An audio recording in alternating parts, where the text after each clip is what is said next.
ദൈവനാമത്തിൽ ഏവർക്കും സ്നേഹവന്ദനം. സംഗീതവും ഞാനും എന്ന പ്രോഗ്രാമിലേക്ക് വീണ്ടും ഏവർക്കും സ്വാഗതം. സംഗീതത്തിൽ ജീവിക്കുന്ന വ്യക്തിത്വങ്ങളെ പരിചയപ്പെടുത്തുക എന്നുള്ളതായ ലക്ഷ്യവുമായിട്ടാണ് ഈ പ്രോഗ്രാം നിങ്ങളുടെ മുൻപാകെ കടന്നു വരുന്നത്. ഇന്നത്തെ ഈ പ്രോഗ്രാമിൽ നമ്മോടൊപ്പം ആയിരിക്കുന്നത് മാർത്തോമാ സഭയിലെ ഒരു സംഗീതജ്ഞനായ എത്രയും സ്നേഹമുള്ള ശ്രീ TS സൈമൺ സാറാണ്. അദ്ദേഹത്തിൻ്റെ തന്നെ മനോഹരങ്ങളായ സൃഷ്ടികൾ, ഗാനങ്ങൾ നമുക്ക് പരിചയമുള്ളവയാണ്. പലയിടങ്ങളിലും സംഗീത അഭ്യസനത്തിന് വേണ്ടിയും പോകാറുണ്ട്, പ്രവർത്തിക്കാറുണ്ട്. നിറഞ്ഞ സന്തോഷത്തോടുകൂടെ സ്നേഹത്തോടുകൂടെ ശ്രീ TS സൈമൺ സാറിനെ ഈ പ്രോഗ്രാമിലേക്ക് സ്വാഗതം ചെയ്യുന്നു. മാർത്തോമാ സഭയുടെ സംഗീത വിഭാഗമായ DSMCയുടെ നിറഞ്ഞ സാന്നിധ്യമായിരുന്നുവെന്ന് കേട്ടിട്ടുണ്ട്. പ്രത്യേകം സന്തോഷവുമുണ്ട്. സംഗീത രംഗത്തേക്ക് എപ്രകാരമാണ് സാറിൻ്റെ തുടക്കം? എങ്ങനെയാണ് പ്രവേശിച്ചത്? അല്ലെങ്കിലും ആരാണ് ഇതിനൊരു പ്രചോദനം നൽകിയത്? 7ാമത്തെ വയസ്സ് മുതൽ സംഗീത അഭ്യസനം തുടങ്ങിയ ഒരാളാണ് ഞാൻ. അതായത് എൻ്റെ പിതാവ് ഒരു മ്യൂസീഷ്യനായിരുന്നു. അദ്ദേഹമാണ് ആദ്യമേ പഠിപ്പിക്കാൻ തുടങ്ങിയത്. 12ാമത്തെ വയസ്സിൽ ഞാൻ പഠിപ്പിക്കുകയും കൂടി ചെയ്ത ആളാണ്. സംഗീത അഭ്യസനം പഠിക്കുന്നുണ്ടായിരുന്നു, പഠിപ്പിക്കുകയും ചെയ്യുന്നുണ്ടായിരുന്നു. അത് കഴിഞ്ഞ് അല്പസ്വല്പമൊക്കെ പാടാനും വായിക്കാനും ഒക്കെ കഴിയാക്കിയപ്പം ഈ നാടകം, കഥാപ്രസംഗം എന്നീ പരിപാടികൾ പിന്നണിക്ക് വേണ്ടി ധാരാളം പോയിട്ടുണ്ട്. എന്നാൽ ആ ഒരു ഫീൽഡ് നമുക്കത്ര പറ്റിയതല്ല എന്ന് തോന്നിയതുകൊണ്ട് ഇങ്ങനെ മനസ്സിലിങ്ങനെ പല ഇതുന്ന സമയത്താണ് നമ്മുടെ VM മാത്യുച്ചൻ ഉദിമൂട്ടിൽ വികാരിയായിട്ട് വരുന്നത്. അവിടെ ആ വർഷം മുതൽ ഒലിവുമല കണ്ടുകൊണ്ടിരുന്ന ആ പള്ളിയിലെ കുറേ തന്നെ പാടണമെന്ന് പറഞ്ഞുകൊണ്ട് അച്ഛൻ എന്നെ കൂടെ വിളിച്ച് അവിടെ പങ്കെടുപ്പിച്ചപ്പോൾ അന്ന് ക്രിസ്തീയ പാട്ടുകൾ വളരെ ബുദ്ധിമുട്ടിയാണ് ഞാൻ പാടിക്കൊണ്ടിരുന്നത്. കാരണം പാട്ട് പാടിയാൽ വായിക്കും എന്ന്, പക്ഷേ പാട്ടുകളൊന്നും മനപ്പാടം അറിയാൻ മേലായിരുന്നുകൊണ്ട് ആ വർഷം പാട്ടുകളെല്ലാം എഴുതി വെച്ച് വായിച്ച് ആ കൺവെൻഷൻ വായിച്ചു. അത് 77-ലാണ്. 78-ൽ ഇതേപോലെ വന്നപ്പം KP പിരിപ്പച്ചൻ അവിടെ പ്രസംഗിക്കാൻ വേണ്ടി വന്ന സമയത്ത് എന്നെക്കൊണ്ട് ഇത് ഹാർമോണിയം വായിപ്പിച്ചപ്പോൾ ക്ലാസിക്കലാണ് പാടി. എനിക്ക് ഉള്ളിലൊരു ഭയമുണ്ടായിരുന്നു. എന്നാലും അച്ഛൻ പാടിപ്പോൾ അതിന് കൂടെ വായിച്ചു കൊടുത്തപ്പോൾ അച്ഛനത് വലിയ സന്തോഷമായി. അപ്പോൾ ആ വർഷം അച്ഛനൊരു തീരുമാനം എടുത്തു. മാരാമൺ കൺവെൻഷനിൽ ഒരാളിനെ വേണ്ടി നോക്കിയിരിക്കുകയായിരുന്നു. അപ്പോൾ ആ സമയത്ത് എന്നെ ആ ഒരു ആവശ്യത്തിലേക്ക് പ്രയോജനപ്പെടുത്താൻ വേണ്ടി VM മാത്യുച്ചനോട് പറഞ്ഞു.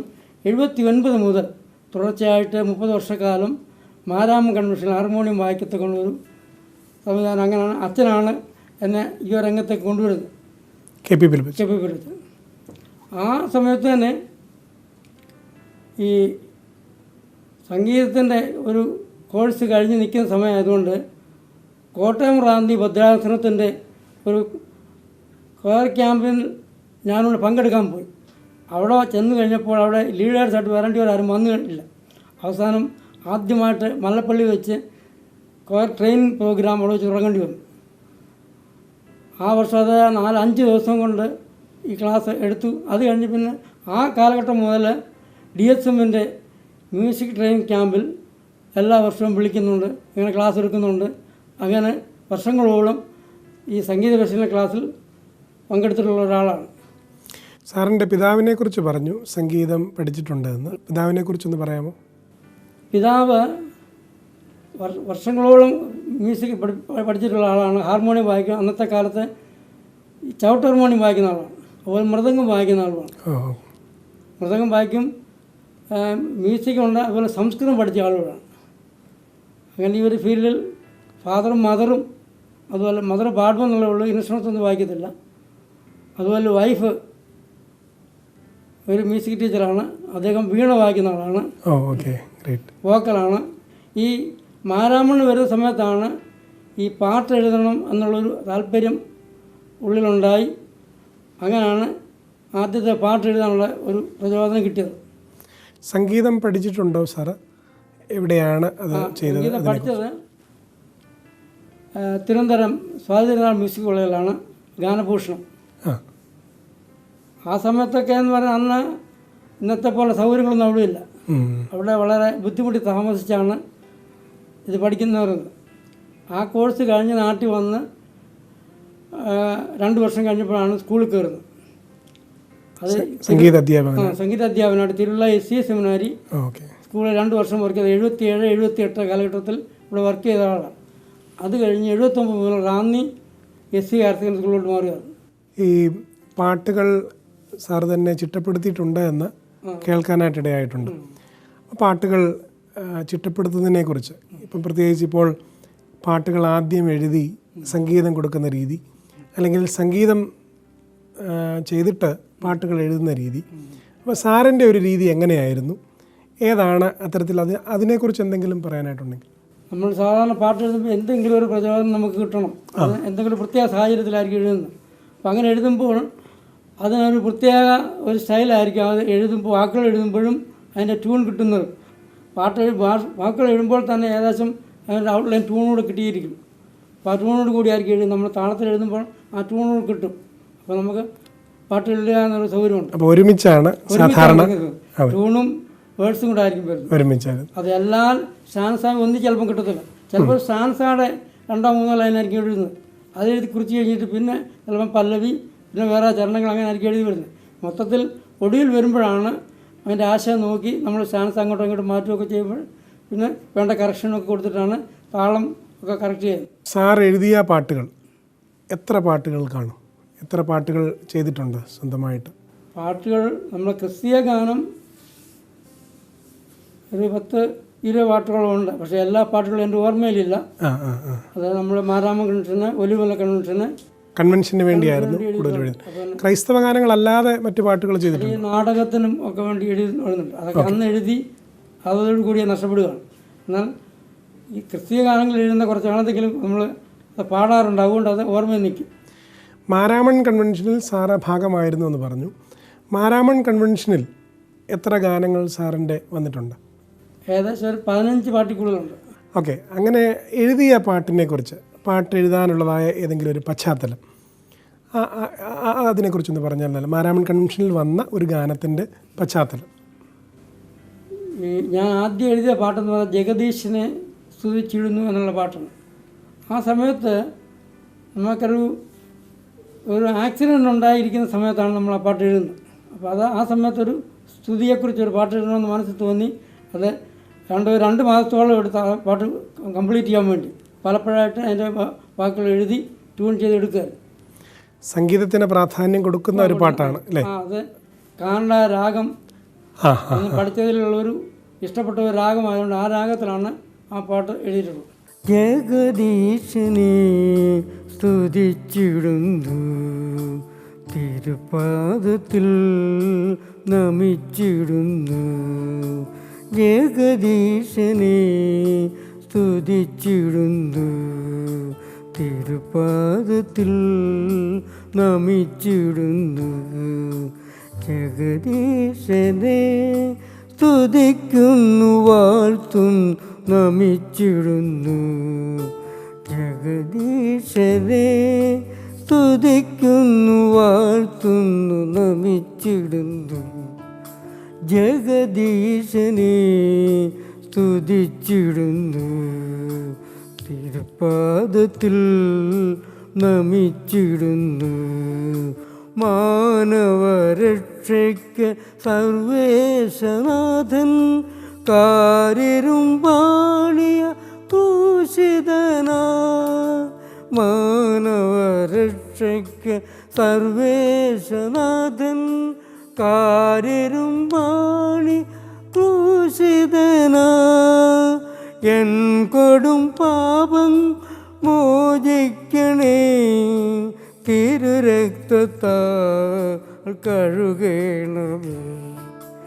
എൻ കൊടും പാപങ്ങൾ മോചിക്കണേ, തിരുരക്തത്താൽ കഴുകണമേ.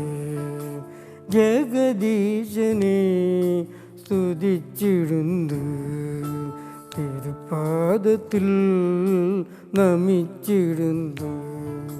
നിൻ തിരുവചനം ഘോഷിച്ചിടുവാൻ ഏഴകൾക്കേകൾ വരമധികം.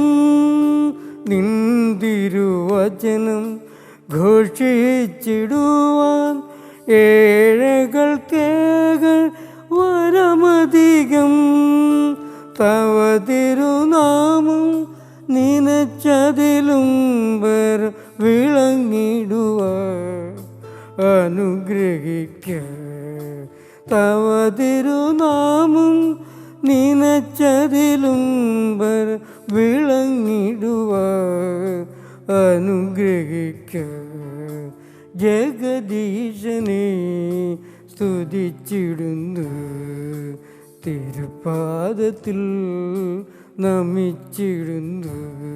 ഗാന പരിശീലനം, പ്രത്യേകിച്ച് ഗായക സംഘങ്ങൾക്കൊക്കെ ഉള്ളതായ പരിശീലനത്തിന് സാറ് പോയിട്ടുണ്ട് എന്ന് കേട്ടിട്ടുണ്ട് ഞാൻ. മറ്റ് സാറിൻ്റെ കൂടെ പ്രവർത്തിച്ചവരും അതിനെക്കുറിച്ച് പറഞ്ഞിട്ടുണ്ട്. അപ്പോൾ എങ്ങനെയാണ് ഒരു ഗായക സംഘത്തിൻ്റെ പരിശീലനം സാധാരണ സാറ് പങ്കെടുക്കുന്നത്? എങ്ങനെയാണ് അവിടെ പോയി ഇത് പരിശീലിപ്പിക്കുന്നത്? സാധാരണ നമ്മളൊരു കൊയറാണെങ്കിൽ നമുക്ക് ആദ്യം ആ കൊയറിനെ കൊണ്ട് ഏറ്റവും സിമ്പിളായിട്ടുള്ള ഒരു പാട്ട് പാടിച്ചിട്ട് അവരുടെ അതിനുള്ള കഴിവ് മനസ്സിലാക്കിയിട്ട് അടുത്ത് നമ്മൾ ക്ലാസ് എടുക്കാൻ നോക്കും. കാരണം ക്ലാസ് എടുക്കുമ്പോൾ ഈ സംഗീതത്തിൻ്റെ ബേസിക്, അതായത് രാഗം, താളം, ശ്രുതി, ഇങ്ങനെയുള്ള കാര്യങ്ങളൊക്കെ അവരെ പറഞ്ഞ് മനസ്സിലാക്കിയിട്ട് അത് പറഞ്ഞ് മനസ്സിലാക്കിയതിന് ശേഷം അവർ പാടിയ പാട്ടിന് ഇത് അപ്ലൈ ചെയ്യുമ്പോഴാണ് അവർക്ക് അതിൻ്റെ ഗൗരവം പിടികിട്ടുന്നത്. അപ്പം അത് ആ രീതിയിലാണ് ആദ്യം മുതൽ എടുക്കുന്നത്. ഇപ്പോഴും അങ്ങനെ തന്നെയാണ് ക്ലാസ് എടുക്കുന്നത്. അപ്പോൾ ഓരോരുത്തരെയും കൊണ്ടും പഠിപ്പിക്കും അല്ല, ഇപ്പം ഒരു ഗ്രൂപ്പ് ഇരിക്കുകയാണ്, ആ ഗ്രൂപ്പിനെ കൊണ്ട് പാട്ട് അങ്ങ് പാടിപ്പിക്കും. പാടിച്ച് കഴിയുമ്പോൾ അവരെ കൊണ്ട് വെറുതെ ആദ്യം പാടിപ്പിക്കും. അത് കഴിഞ്ഞ് താളം വിട്ട് പാടിപ്പിക്കുന്നു, പിന്നെ ശ്രുതി മാറ്റി പാടിക്കുന്നു. അപ്പോഴൊക്കെ ഉണ്ടാകുന്ന ചേഞ്ച് അവർക്കത് മനസ്സിലാകുന്നോ ഇല്ലയോ എന്ന് നമ്മൾ ശ്രദ്ധിക്കും. എന്നിട്ട് അതിനകത്ത് വരുന്ന നോട്ടുകളെക്കുറിച്ച് പറയുന്നു, താളത്തിനെക്കുറിച്ച് പറയുന്നു. അപ്പം കുറച്ചൊക്കെ അവർക്ക് മനസ്സിലാകും. സാധാരണ കുറച്ച് പഠിച്ചവരാണെങ്കിൽ പെട്ടെന്ന് അവർക്ക് കാര്യങ്ങൾ പിടികിട്ടും, അല്ലാത്തവർക്ക് ഇച്ചിരി ബുദ്ധിമുട്ട്. പ്രത്യേകിച്ച് DSMC നമ്മുടെ ക്രിസ്തീയ കീർത്തനം അതിന് നൊട്ടേഷൻ ഇറങ്ങിയതായ സമയത്ത് ട്യൂണിനെ സംബന്ധിച്ചൊക്കെ ഉള്ളതായ ഒത്തിരി അഭിപ്രായങ്ങളുണ്ടായിരുന്നു.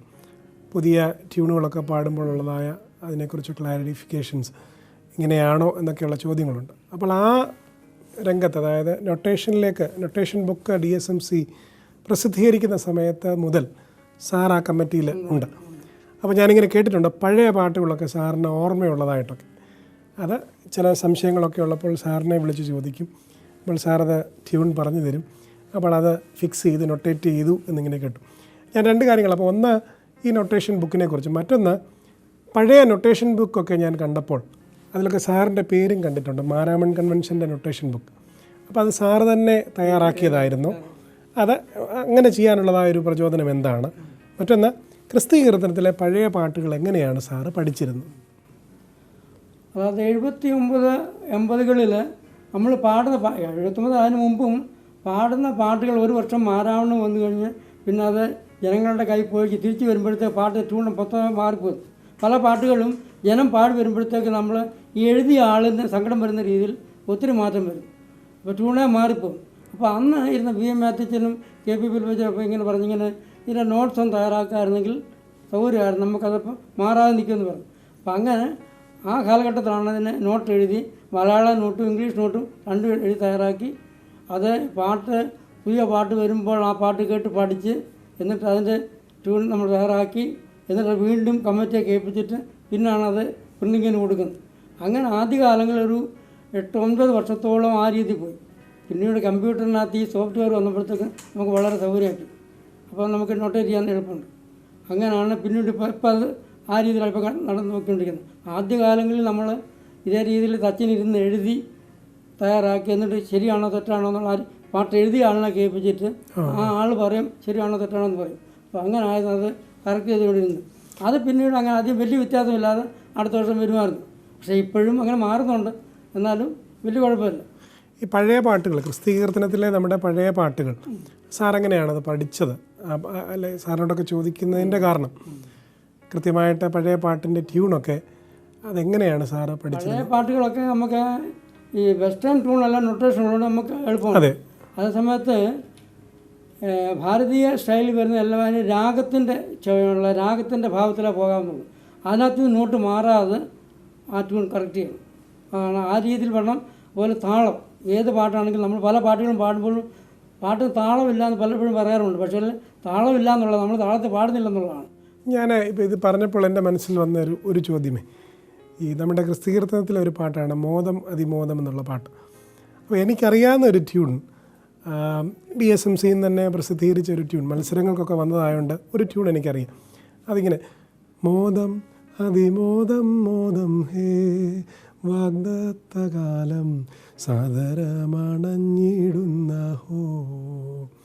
എന്നാൽ ഞാൻ പഠിക്കുന്ന സമയത്ത് ഒരു പള്ളിയിൽ ഈ ട്യൂൺ പാടിയതായ സമയത്ത് ആ പള്ളിയിലൊരു പ്രായമായ ഒരു വ്യക്തി എൻ്റെ അടുത്ത് വന്ന് പറഞ്ഞു, ഈ ട്യൂൺ തെറ്റാണ്, അല്ലെങ്കിൽ ഈ താളം തെറ്റാണ് എന്ന് പറഞ്ഞു. അപ്പോൾ ആദ്യം അത് ഞാൻ സ്വീകരിച്ചില്ല കേട്ടപ്പോൾ. എന്നാൽ അദ്ദേഹം അത് പാടി കേൾപ്പിച്ചു. അത് മിശ്രചാപ്പിലാണ്, 7/8 അദ്ദേഹം പാടി കേൾപ്പിച്ചത്. മോദമതി അങ്ങനെ പാടി. അപ്പോൾ ഇതിനെക്കുറിച്ച് എന്താണ് സാറിൻ്റെ ഒരു അഭിപ്രായം? അങ്ങനെ ഒരു ട്യൂൺ ഉള്ളതാണോ? ഇപ്പോൾ ഈ കവിത എഴുതുമ്പോഴും ആ പാട്ട് എഴുതുമ്പോഴൊക്കെ നമുക്കൊരു മീറ്ററുണ്ട്, ആ അളവിലാണ് നമ്മൾ എഴുതി പോകുന്നത്. അപ്പോൾ അങ്ങനെ വരുമ്പോൾ നമുക്ക് അത് 4/4 പാടുന്ന പാട്ടുണ്ട്. ആ പാട്ട് തന്നെ ചിലപ്പം 7/8 പാടാം. പക്ഷേ അത് ചിലത് നീട്ടുകയും കുറുകയൊക്കെ വേണ്ടി വരും. എന്നാൽ വാക്കുകളുടെ അർത്ഥം മാറിപ്പോകാത്ത രീതിയിൽ നമുക്ക് പാട്ടുകൾ ഇപ്പോൾ വെസ്റ്റേൺ ട്യൂണാണെങ്കിൽ പല പാട്ടുകളും ഒത്തിരിയധികം ട്യൂണുണ്ട്. മലയാളം അതുപോലെ ഇപ്പോൾ ഈ പറഞ്ഞ പാട്ടും അതുപോലെ ഈ 2 ട്യൂണിലും പാടുന്നുണ്ട്. അതേ സമയത്ത് മോശവത്സരം ഈ പാട്ട് എഴുതിയ പുള്ളിയുടെ ടോണിക് സോൾഫായിൽ അതിന് നോട്ട് തയ്യാറാക്കി വെച്ചിട്ടുണ്ട്. അത് ഇതേപോലെ 7/8 മറ്റേ 4/4 നമ്മളിപ്പോൾ അങ്ങനെ ഇറക്കിയിരിക്കുന്നു. അങ്ങനെ അപ്പോൾ അത് ബേസ് ചെയ്തുകൊണ്ട് വേണം നമ്മൾ നൊട്ടേഷൻ ചെയ്യാനായിട്ട് നമ്മൾ ശ്രമിച്ചത്. സാറിൻ്റെ തുടക്കത്തിൽ നാടക ഗാനങ്ങളൊക്കെ എഴുതുന്നതിനെക്കുറിച്ചൊക്കെ അതിൻ്റെ കൂടെയൊക്കെ പ്രവർത്തിച്ചിരുന്നു എന്ന് പറഞ്ഞു. ഒരു ക്രിസ്ത്യാനി എന്നുള്ള നിലയിൽ ദൈവം നൽകിയ ഒരു വരദാനമാണ് സംഗീതം, അല്ലെങ്കിൽ അതിൻ്റെ പ്രത്യേകതകൾ എന്നൊക്കെ പറയുന്നത്. അപ്പോൾ ഒരു ക്രിസ്ത്യാനി എന്നുള്ളതായ നിലയിൽ, ഒരു വിശ്വാസി എന്നുള്ള നിലയിൽ ഈ ഒരു ദൈവം നൽകിയ വരദാനം ഒരു അനുഗ്രഹമായിട്ട് തോന്നിയിട്ടുണ്ടോ? അല്ലെങ്കിൽ അതിനെക്കുറിച്ച് എന്താണ് സാറിന് പറയാനായിട്ടുള്ളത്?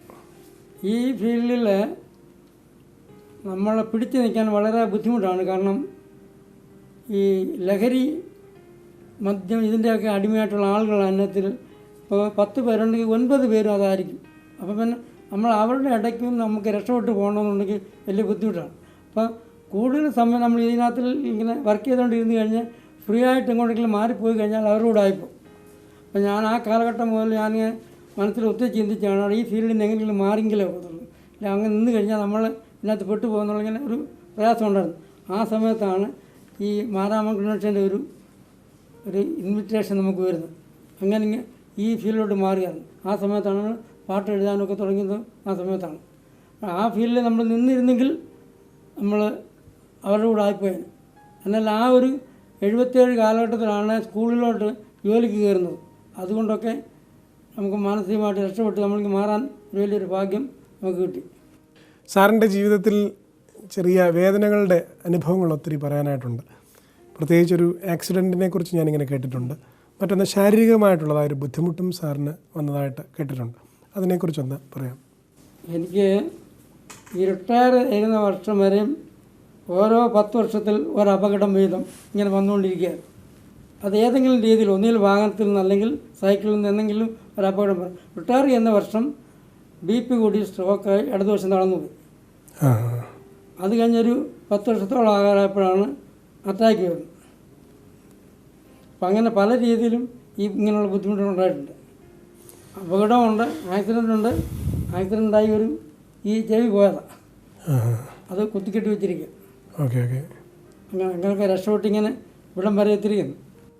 ഈ വേദനകളുടെയൊക്കെ മധ്യത്തിൽ സംഗീതം സാറിന് ആശ്വാസം തന്നിട്ടുണ്ടോ? തീർച്ചയായിട്ടും. ഓക്കെ. അങ്ങനെ ഓർക്കുന്ന സമയത്ത് ഇങ്ങനെയൊക്കെ വേദനയോടെ അല്ലെങ്കിൽ ഭാരത്തോടെ നിൽക്കുമ്പോൾ സാറിൻ്റെ മുമ്പിൽ മനസ്സിൽ ഓർത്തെടുക്കാൻ പറ്റുന്ന അല്ലെങ്കിൽ മനസ്സിൽ ഓർമ്മ വരുന്ന പാട്ടുകൾ ഏതൊക്കെയായിരിക്കും? നിന്ദാനം ഞാൻ അനുഭവിച്ചു എന്നുള്ള പാട്ട്. അത് മിക്കവാറും ഞങ്ങൾ ഒന്നിച്ച് പാടാറുണ്ട് ആ പാട്ട്. അത് പലപ്പോഴും ഇങ്ങനെ എന്തെങ്കിലും ബുദ്ധിമുട്ടുള്ള ആ പാട്ട് സാധാരണ പാടാറുണ്ട്. ഓക്കെ.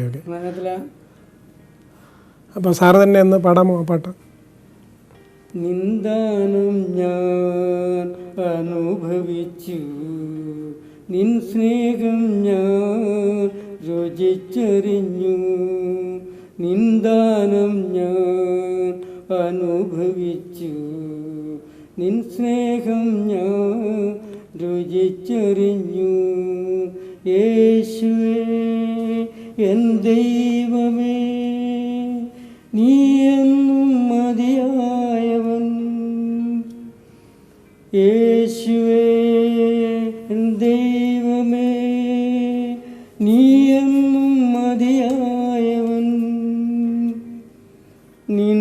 ഗാനം ഞാൻ അനുഭവിച്ചു, നിൻ സ്നേഹം ഞാൻ രുചിച്ചറിഞ്ഞു.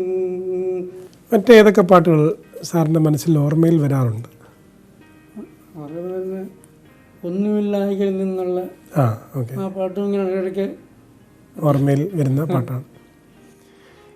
ഇപ്പം നമുക്കറിയാം, കാലഘട്ടങ്ങൾ മാറുമ്പോൾ സംഗീതത്തിൻ്റെ അഭിരുചിക്കും സംഗീതത്തിൻ്റെ പ്രവർത്തനങ്ങൾക്കും വ്യത്യാസങ്ങൾ വരാറുണ്ട്. ഇപ്പം 70കളിലെ സംഗീതത്തിൻ്റെ ഒരു പ്രത്യേകതയും പ്രേക്ഷകരുടെ വ്യത്യാസവും ഇപ്പോഴത്തെ സമയത്തെ സംഗീതത്തിൻ്റെ വ്യത്യാസം, കാലഘട്ടങ്ങളിലെ വ്യത്യാസങ്ങളെക്കുറിച്ചും പുതിയ ഒരു തലമുറയിൽ സംഗീതത്തിന് താല്പര്യത്തോടുകൂടെ നിൽക്കുന്ന ഒരു തലമുറയ്ക്ക് സാറിന് എന്താണ് ഒരു ഉപദേശമായിട്ട് പറയാനായിട്ട് കൊടുക്കുന്നത്? ഒരു കാലഘട്ടത്തിൽ നമ്മൾ ഇപ്പോൾ 70കളിലൊക്കെ വരുന്ന പാട്ടുകളെന്ന് പറഞ്ഞാൽ ആ പാട്ട് നമ്മൾ മനസ്സിലിങ്ങനെ നിൽക്കുമായിരുന്നു. ഇന്നിപ്പോൾ അതില്ല. ഇന്ന് നമുക്ക് ഏത് സമയത്ത് എങ്ങനെയുള്ള കേൾക്കാനുള്ള ഒരു സംവിധാനം ഉള്ളതുകൊണ്ട് നമ്മൾ അതിനത്ര മെനക്കെടാറില്ല. പഴയ പാട്ടുകളെന്ന് പറഞ്ഞു കഴിഞ്ഞാൽ നമുക്ക് ഇങ്ങനെ കേൾക്കാൻ തന്നെ ടേപ്പ് റെക്കോർഡിൽ അങ്ങനെയൊക്കെ വളരെ ചുരുക്കമുള്ളതാണ്. അന്ന് അത് വളരെ ബുദ്ധിമുട്ടിയാണ്. അന്ന് ടേപ്പ് റെക്കോർഡിനകത്ത് 2 പ്രാവശ്യം കേട്ടെങ്കിലും അത് പഠിക്കും. എന്നാൽ ഇന്ന് അങ്ങനെ അതിന് മെനക്കെടാറില്ല. ഇന്നിപ്പോൾ നമുക്ക് ഇഷ്ടംപോലെ സൗകര്യങ്ങളായിപ്പോയി. പാട്ട് കേൾക്കാനും പഠിക്കാനും ഒക്കെ ഇഷ്ടംപോലെ സൗകര്യങ്ങളായിപ്പോയി. അല്ല, അപ്പോൾ അതുകൊണ്ടായിരിക്കുമോ ഇപ്പോഴത്തെ ഗാനങ്ങൾ ശ്രദ്ധിക്കപ്പെടാതെ പോകുന്നത്? പാട്ടിൻ്റെ വ്യതിയാനം കൊണ്ടാണോ? നമുക്ക് പറയാൻ പറ്റത്തില്ല. അതായത് നേരത്തെ ഉള്ള പാട്ടുകൾ ഇപ്പോൾ 50 പാട്ട് ഇറങ്ങിയാൽ അതിനകത്ത് ഒരു 10 12 പാട്ടൊക്കെ ജീവിക്കുന്നുള്ളൂ. ബാക്കി പാട്ടുകളെല്ലാം ഇങ്ങനെ ആരും പാടുന്നില്ല, ഇങ്ങനെ പൊയ്ക്കൊണ്ടിരിക്കും. പാട്ടുകളിനകത്ത് വരുന്ന വാക്കുകൾ നമുക്ക് സൗകര്യമായിട്ട് പറയാവുന്ന വാക്കുകളായിരിക്കണം. കടുപ്പമുള്ള വാക്കുകളാണെങ്കിൽ നമുക്ക് അത്രയും പെട്ടെന്ന് പോകത്തില്ല. പിന്നെ ജനത്തിന് പാടാവുന്ന ഒരു സ്റ്റൈലുള്ളതായിരിക്കണം ട്യൂൺ. ഇതിനകത്തുള്ള ഒരു പ്രത്യേകതയുണ്ട്. മ്യൂസിക്കിനകത്ത് വെച്ച് പറയുകയാണെങ്കിൽ നമുക്ക് ഏതാണ്ട് ഓരോ ഒക്ടേവിനുള്ളിൽ നിൽക്കുന്ന പാട്ടാണെങ്കിൽ ജനം കൊണ്ടുപോയിക്കോളും. അതിന് മുകളിലോട്ട് പോകുക, അതിന് താഴോട്ട് പോകുക എന്നുണ്ടെങ്കിൽ പാടത്തില്ല, ജനം പാടത്തില്ല. അഥവാ അവർ പാടുകയാണെങ്കിലും അവരുടെ വിറ്റ് തന്നെ കൊണ്ടുവരും. അതിനകത്തുള്ളൊരു നമ്മൾ സാധാരണ ഒരു പാട്ട് കേൾക്കുന്നുണ്ട്. ആ പാട്ട് ചാൻസ് വരെ ഒത്തിരി ഹൈ ആണ്. ആ ഹൈ പാടുന്നതും പല്ലവി പാടുന്നതും അത് താത്ത അവർ പാടത്തുള്ളൂ. വ്യാകുലങ്ങൾ നേരിട്ടാലും മുന്നിൽ വന്നാലും രോഗിയായി തീർന്നാലും യേശുവിൽ ഞാൻ ചാരിയിടും. യേശു എന്ന അഭയകേന്ദ്രം. ആ ജനം പാടുമ്പോൾ ആ യേശു എന്ന അഭയകേന്ദ്രം പാടണം. അവിടെ തന്നെ ശാനസായം വരും. കാരണം അവരെ സംബന്ധിച്ചിടത്തോളം ഇപ്പോൾ കൂട്ടായ്മകളൊക്കെ ആണെങ്കിൽ അത് ആ ഒരു റേഞ്ചിലേ നിൽക്കത്തില്ല, മുന്നോട്ട് കയറി പോകുന്നില്ല. സംഗീതവുമായി ബന്ധപ്പെട്ട പല ഉപകരണങ്ങൾ സാറ് വായിക്കുന്നതിനെക്കുറിച്ചും കേട്ടിട്ടുണ്ട്. അപ്പോൾ ഏതൊക്കെ ഉപകരണങ്ങളാണ് സാറ് വായിക്കുന്നതെന്നും എവിടെ വെച്ചാണ് അത് പഠിച്ചതിനെക്കുറിച്ചും കൂടെയൊക്കെ ഒന്ന് പറഞ്ഞാൽ കൊള്ളാം. ഞാൻ പിതാവിൽ നിന്ന് പഠിച്ചെന്ന് പറഞ്ഞാൽ ഹാർമോണിയമാണ്. ചവിട്ട് ഹാർമോണിയം 2 കൈ കൊണ്ട് വായിക്കും. ഹാർമോണിയമാണ് ദീർഘനാൾ ഉപയോഗിച്ചിട്ടുണ്ട്. മാരാമണ്ണാണെങ്കിൽ വർഷങ്ങളോളം ഹാർമോണിയമാണ് വായിച്ചത്. പിന്നാണ് ഓർഗൻ വരുന്നത്. ഞാൻ വരുന്ന സമയത്തൊന്നും ഓർഗനൊന്നുമില്ല. ആ സമയത്തൊക്കെ ഹാർമോണിയം. ആ ഹാർമോണിയം പഠിക്കുന്ന കാലം അത് കഴിഞ്ഞ് പിന്നെ ഞങ്ങൾ കോളേജിൽ പഠിക്കുമ്പോൾ സബ് എടുത്തത് വയലിനാണ്. അപ്പം വയലിനാക്കൂട്ടത് വന്നു. അത് കഴിഞ്ഞിട്ട് ഗിറ്റാർ എന്ന ഇൻസ്ട്രുമെൻറ്റ് ആളിനെ വളർത്തി അത് പഠിക്കുക. അതുപോലെ തബല അതുപോലെ തന്നെ പഠിച്ചു, മൃദംഗം അതുപോലെ പഠിച്ചു. പിന്നെ അക്കോർഡിയം പിന്നെ ഹാർമോണിയം വായിക്കുന്ന സ്റ്റൈലാണെന്ന് പറഞ്ഞാൽ ഇടത് കൈകൊണ്ടുകൂടെ ബേസ് വായിക്കുന്നുണ്ട്, അതൊരു വേറെ സ്റ്റൈലാണ്. പിന്നെ ബുൾബിൾ അത് വായിക്കാൻ. ഈ ഇൻസ്ട്രുമെൻറ്റ്സ് എല്ലാം ക്ലാസ് എടുക്കുന്നതുകൊണ്ട് കയ്യിൽ നിന്ന് പോകാതെ ഇങ്ങനെ പ്രാക്ടീസ് ചെയ്യാനുള്ള ഒരു സൗകര്യം ഉണ്ടായിരുന്നു. ഇൻസ്ട്രുമെൻസിൻ്റെ ക്ലാസ്സുകളും എടുക്കുന്നുണ്ടായിരുന്നു, വോക്കലും ഉണ്ടായിരുന്നു, ഇൻസ്ട്രുമെൻസും ഉണ്ടായിരുന്നു. അപ്പം അതുകൊണ്ട് ഈ ഇതൊന്നും മറന്നു പോകാതെ ഇങ്ങനെ വർഷങ്ങളോളം കഴിഞ്ഞു. ഇപ്പോൾ പക്ഷെ അത് ഇല്ലെന്നുള്ളൂ. സാറിൻ്റെ കുടുംബാംഗങ്ങളെ പരിചയപ്പെടുത്തിയില്ല. സാറിൻ്റെ വൈഫ് മ്യൂസിക്കാണ്. അദ്ദേഹം വീണ വായിക്കും, വോക്കലാണ്. പിന്നെ അതുപോലെ മക്കൾ 3 പേരും പാടുന്നവരാണ്. ഒരാളെ മ്യൂസിക് പഠിച്ചിട്ടുള്ള ആളാണ് മോള്. ഇപ്പം എന്ത് ചെയ്യാണ്? ഇപ്പം ടീച്ചറായിട്ട് വർക്ക് ചെയ്യണം. മ്യൂസിക്കല്ല, സംസ്കൃത അധ്യാപകർ വർക്ക് ചെയ്യണം. ഓക്കെ.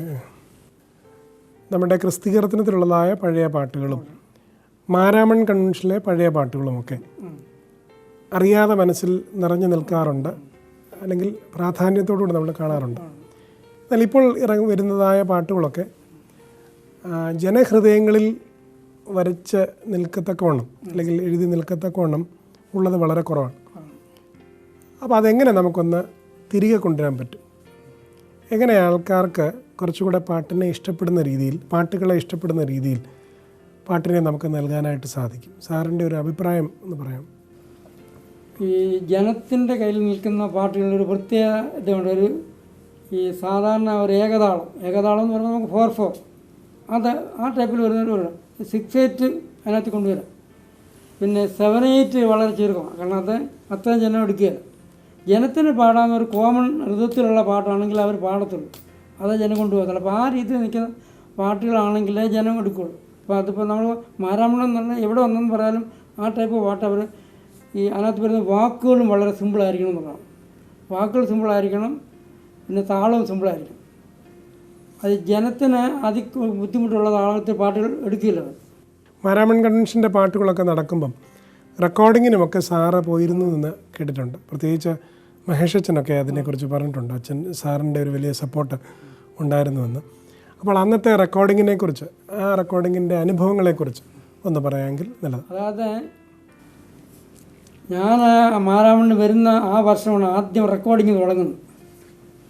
അതായത് ആ ആദ്യത്തെ റെക്കോർഡിങ് നടക്കുന്നത് നമ്മുടെ മാരാമൺ റിട്ടയർ സെൻ്ററിൻ്റെ ബാക്കിലുള്ള ഒരു വീട്ടിൽ വെച്ചാണ് ആദ്യത്തെ റെക്കോർഡിങ്. അതായത് ടേപ്പ് റെക്കോർഡെല്ലാം ഓൺ ചെയ്ത് വെച്ചിട്ട് നീ കൊയറിനെ കൊണ്ട് പാടിപ്പിക്കും. അപ്പോൾ ടേപ്പ് റെക്കോർഡെല്ലാം ഓൺ ചെയ്ത് അവിടെ വെച്ചുകൊണ്ടിരിക്കുക. അപ്പോൾ ഇത് പാട്ട് തീരുമ്പോൾ ഇത് നിർത്തുമ്പോൾ എല്ലാവരും മുമ്പ് നിർത്താൻ വരുമ്പോൾ കിടുകിടാന്നൊരു ശബ്ദം അതിനകത്ത് കേൾക്കുവാണ്. അങ്ങനെ ഓരോ പാട്ടും അന്ന് 16-17 പാട്ടുകളൊക്കെ കൊണ്ട് റെക്കോർഡ് ചെയ്യാനുണ്ട്. അങ്ങനെ ആദ്യത്തെ റെക്കോർഡിങ് അവിടെ വെച്ചാണ് ചെയ്യുന്നത്, ആ വീട്ടിൽ വെച്ചാണ് റെക്കോർഡ് ചെയ്യുന്നത്. അന്ന് ഈ പറഞ്ഞ PDO സാറ് KPP വെച്ചാൽ എല്ലാവരും ഉണ്ട്. അന്ന് അച്ഛൻ ഈ ചപ്പളാക്കെട്ടൊക്കെ അടിച്ചുകൊണ്ടാണ് പാട്ട് പാടുന്നത്. പിന്നെ അതിന് പിറ്റേ വർഷം വന്നപ്പോൾ ഇവിടെ നവജീവോദയം അവിടെ റെക്കോർഡിങ്ങിന് വന്നു. അപ്പോൾ അവിടെ വന്ന് ആ പിറ്റേ വർഷം റെക്കോർഡ് ചെയ്തപ്പോൾ അതും മോണോ റെക്കോർഡിങ്, നമുക്ക് കേൾക്കാൻ അത്ര സുഖം തോന്നുന്നില്ല. അതിൻ്റെ പിറ്റേ വർഷം പിന്നെ നമ്മൾ കരുനാഗപ്പള്ളി പോയി, പിന്നെ എറണാകുളം പോയി, കോട്ടയം പോയി, ഇങ്ങനെ പലയിടത്ത് പോയി. പിന്നീടാണ് നമ്മൾ തൃശ്ശൂർ ചേതന സ്റ്റുഡിയോയിൽ റെക്കോർഡിങ് തുടങ്ങുന്നത്. ബാക്കിയെല്ലാം ഇങ്ങനെ പല സ്റ്റുഡിയോയിലോട്ട് മാറി പിന്നെ തൃശ്ശൂർ വന്നപ്പോൾ 8-10 വർഷം തുടർച്ചയായിട്ട് അത് കഴിഞ്ഞാണ് നമ്മുടെ സ്റ്റുഡിയോയിലോട്ട് നമ്മൾ റെക്കോർഡിങ്. ആ സമയത്തൊക്കെ എന്ന് പറഞ്ഞു കഴിഞ്ഞാൽ നമ്മൾ റെക്കോർഡിങ്ങിന് പോകുമ്പോൾ ഈ പാടാനുള്ള കുട്ടികളെ 10-15 പിള്ളേരെ പഠിപ്പിച്ച് റെഡിയാക്കി നിർത്തി. ഇപ്പം നമുക്ക് ഈ സ്റ്റുഡിയോയുടെ റെൻ്റ്, ഇതിൻ്റെ എക്സ്പെൻസ് എല്ലാം മീറ്റ് ചെയ്യാൻ വേണ്ടി പരമാവധി നേരത്തെ പാട്ട് തീർക്കാൻ വേണ്ടി നമ്മൾ ഒരു 2 പേരെ അല്ലെങ്കിൽ 3 പേരെ പഠിപ്പിച്ചിട്ട് ആ ആളുകളെ കയറ്റുമ്പോൾ അടുത്ത ആളിനെ പാട്ട് പഠിപ്പിച്ച് കയറ്റുക. അപ്പം ഒരു പാട്ട് അവർ പാടി തീർക്കുമ്പോഴത്തേക്കും അടുത്ത ആൾ പാട്ട് പാടി അടുത്ത ആൾ കയറും. അപ്പോൾ എല്ലാവരും ഒരുമിച്ചല്ലായിരുന്നു പാടി, എല്ലാ പാട്ടും പാടിയിട്ടില്ല. 2 പേരല്ല 3 പേര് അങ്ങനെ പാടിക്കാറ്. തുടർന്നുള്ളതായ നാളുകളിലും സാറിലൂടെ അനേകർക്ക് ഈ ദൈവത്തിൻ്റെ ശബ്ദമായ സംഗീതത്തെ കേൾക്കുവാനും സംഗീതത്തിലൂടെ അനുഗ്രഹങ്ങളൊക്കെ ലഭ്യമാകുവാനും തുടർന്നും ഇടയാകുമാറാകട്ടെ എന്ന് പ്രാർത്ഥിക്കുന്നു. പ്രത്യേകിച്ച് ഈ പ്രകാരം ഞങ്ങളുടെ കൂടെ സമയം ചെലവഴിച്ചുള്ളതായ സന്തോഷവും സ്നേഹവും നന്ദിയും എത്ര നിറഞ്ഞ സ്നേഹത്തോടും കൂടെ അറിയിക്കുകയും ചെയ്യുന്നു. Thank you. TS സൈമൺ എന്ന പ്രതിഭയാണ് ഇന്ന് നമ്മൾ പരിചയപ്പെടുവാനായിട്ടിടയായത്. ജീവിതത്തിൻ്റെ വ്യത്യസ്തങ്ങളായ മുഖത്തുകൂടെ യാത്ര ചെയ്യുമ്പോഴും ദൈവിക കരുതലും ദൈവിക കൃപയും അനുഭവിച്ചറിയാനായിട്ടും സാധിച്ചു. പ്രതിബന്ധങ്ങളുടെ മധ്യത്തിലും സംഗീതമെന്ന വലിയ കലയെ സ്നേഹിക്കുവാനും അനേകർക്ക് അനുഗ്രഹത്തെ പ്രദാനം ചെയ്യുവാൻ തക്കോണം പ്രിയ സാറിലൂടെ സാധിച്ചു. തുടർന്നും എല്ലാവർക്കും ഈ ഒരു പ്രോഗ്രാമും അനുഗ്രഹത്തിന് മുഖാന്തരമാകട്ടെ എന്ന് പ്രാർത്ഥിക്കുകയും ചെയ്യുന്നു. ദൈവം നമ്മളെ എല്ലാവരെയും അനുഗ്രഹിക്കുമാറാകട്ടെ.